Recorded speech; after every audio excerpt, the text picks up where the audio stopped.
Hey, I just wanted to share some polling data with you because I watch these polls all the time, like every day. And this particular poll, the Real Clear polling poll, used to be called Real Clear Politics poll. It has been infuriatingly stubborn this year. I mean, it has been hard to knock Trump off the throne. He, he's been all year averaging, well, he's been in the negative all year, but we know what that means. You can be negative 5 points, but you're still going to win the next election. I don't believe he's going to be on the ballot next time in 2028, but MAGA will be. So the lower down he can go, the less of a chance we're going to have a MAGA repeat with somebody else in 28. But yeah, this poll has been, it's an aggregate of polls, and it has been so stubborn. It's had Trump down all year, like I say, but between like 5 and 7 points, like negative 7.1 was his highest, or sorry, in my opinion, that was his high point. That was his low point. Okay. His low point is my high point.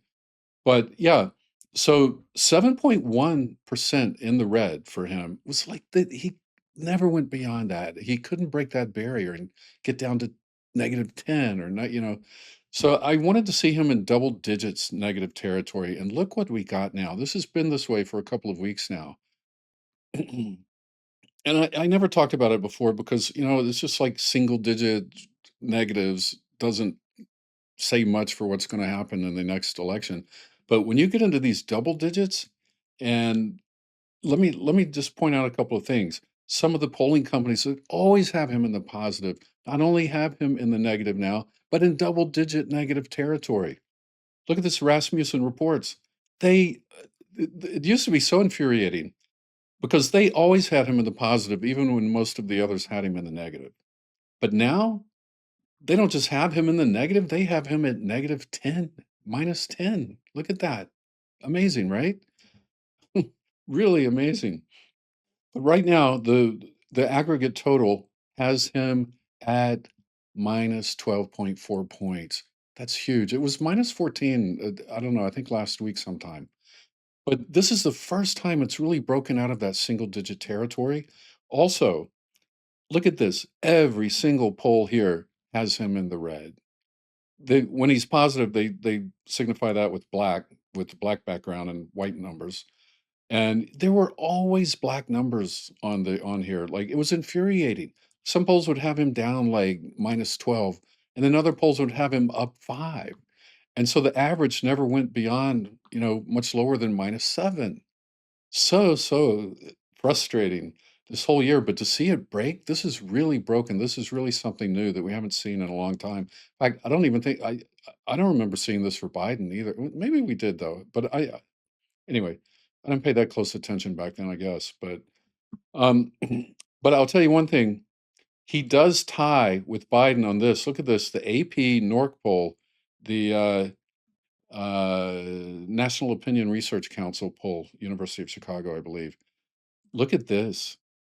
Approval rating 36%. 36%. Do you know who was the last person to have an approval rating this low? It was Joe Biden in July of 2024, July of last year. His approval rating was at 36, just like this. By the next month, it came up to 43.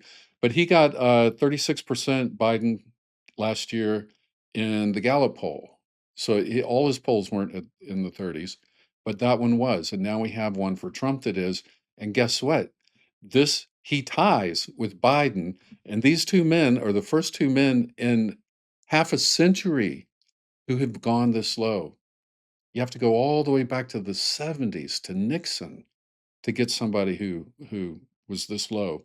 And before that, you have to go back to Harry Truman. So this is really amazing.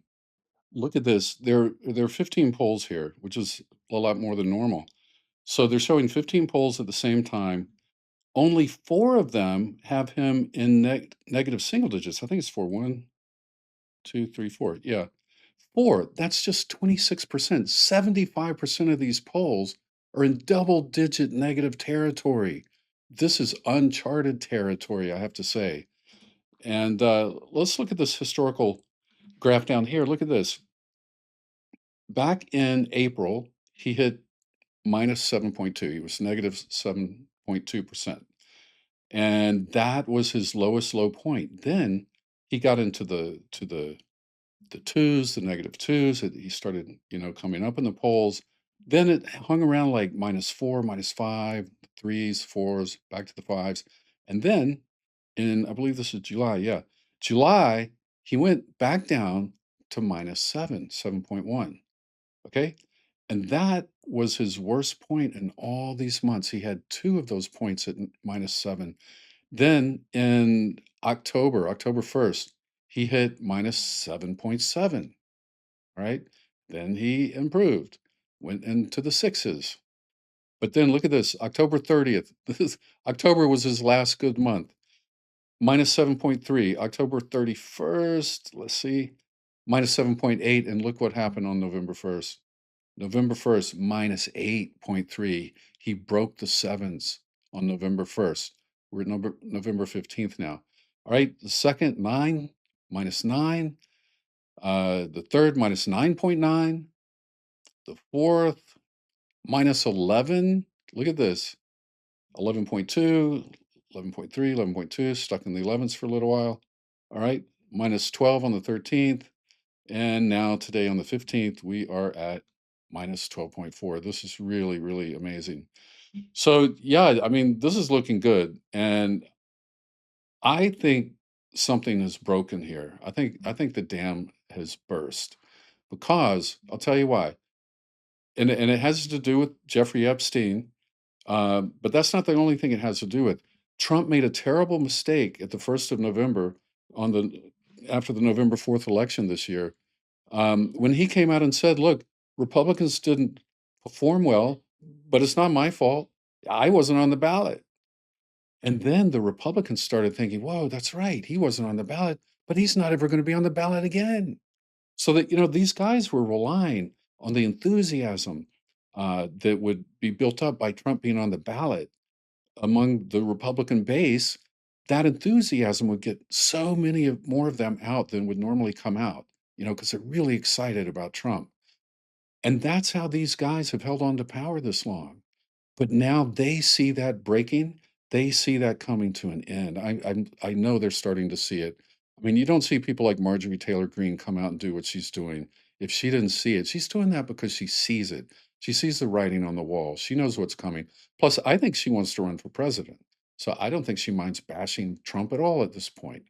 And I think she sees, I bet you she goes home to her district in North Georgia, and I bet you anything, I bet she gets an earful from these people. Marjorie, we love you and everything, and Trump, President Trump is great, but you know what? Uh, I can't afford my health care. These people, they're not dumb when it comes to keeping their pulse on their constituents. I mean, their hands on the pulse of their constituents. They know what their people are thinking. That's how they get elected and that's how they stay in office. They keep their hands on the pulse of the people. That's what they're genius at. That is their real skill. And so you see her coming out, you see Lauren Boebert suddenly signing this petition to force a floor vote on releasing the Epstein files, and three other Republicans, and then Nancy Mace and Tom Massey. And then now that they've signed that, you have lots of Republicans coming out and saying, yeah, we're going to vote that. We're going to vote to support that. Because they know, they look at these polls and they see it's not just the polls now, but it was a real election on November 4th. So a lot of times what we see in the polls is not what carries over into the voting booth, but they saw it carry over into the voting booth. And now after that, they're seeing these polls crash. What was he at on November 4th on election day? He was at -11. Okay. That's what the polls had him at, on -11. And they got smashed on that day. They got smashed across the country on that day. And I know some people say it was blue states electing Democrats, and that's true. But they were winning by margins they had never won before. And as my friend Yabit says, he mentions the two races, the statewide races in Georgia that have been held by Republicans for years, and they both went Democrat. Okay. Georgia, was at one time a very reliable Republican state, and that's cracking. It's cracking. Marjorie Taylor Greene sees that in her own state. I guarantee it. And more, I also wondered when the shutdown came and these guys, Mike Johnson closed the House. I'm assuming most of them went back to their home districts. And if they did, they got an earful. I guarantee it. We've seen the town halls around the country from, February, March, April on. Consistently, Republican town halls, no matter what state they're in, no matter what district, their people are yelling at them. And Congress people hear that. They do. They may, stand up on the stage and say, "No, no, you guys don't understand. We're doing it right. Just give us more time."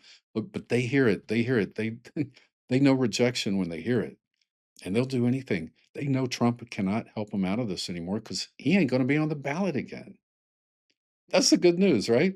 So it's amazing that this election came at this exact same moment that the polls were showing him or cratering. Catering. I was going to say he's catering. Yeah, catering the East Wing, I guess, and see how that cratered, huh? But anyway, so yeah, it's really amazing that the crash in the polls came right on election day. So they saw it in the polls, and they saw that turned out to be true in the actual vote. Okay, sometimes there's a disparity between what the polls show and what the vote ends up being, but what they saw this time, the two were together like that. Not much separation at all. That's the good news. Thought I'd share it with you. Hope it cheers you up a little bit. And I appreciate you watching, and I will see you soon.